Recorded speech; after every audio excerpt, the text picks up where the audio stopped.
Right now, more than 400 nurses at William Backus Hospital in Norwich are on a 2-day strike. They walked off the job in a fight over wages and benefits. Channel 3 New London Bureau Chief Kevin Hogan is live at the hospital in Norwich with all the details. Kevin.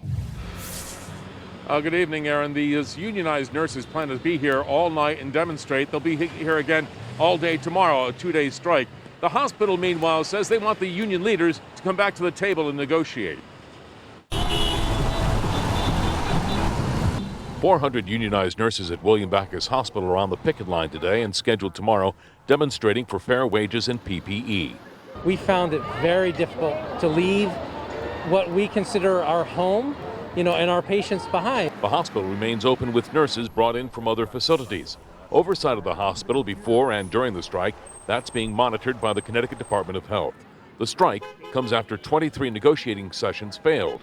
These nurses say one issue is being mandated to stay and work a double if the hospital is short-staffed. The bottom line is if you don't offer people at Backus a fair, comparable wage, we're going to keep hemorrhaging out nurses to surrounding facilities, and we won't have safe staffing.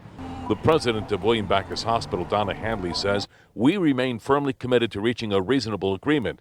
And while I am confident that both the hospital and the union ultimately will do so, now we are focused on the important work to be prepared to care for our patients." The hospital says they're offering 12.5% pay increases over the 3-year contract, along with paid time off and a 2% decrease in health care premiums.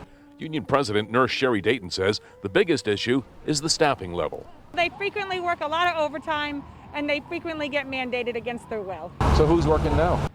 Managers and nurses that they pulled in from other HHC hospitals that they're paying $92 an hour.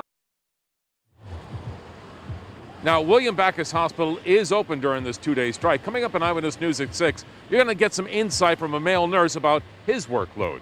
Live at the Mobile Newsroom in Norwich, Kevin Hogan, Channel 3, Eyewitness News. All right, Kevin, thank you.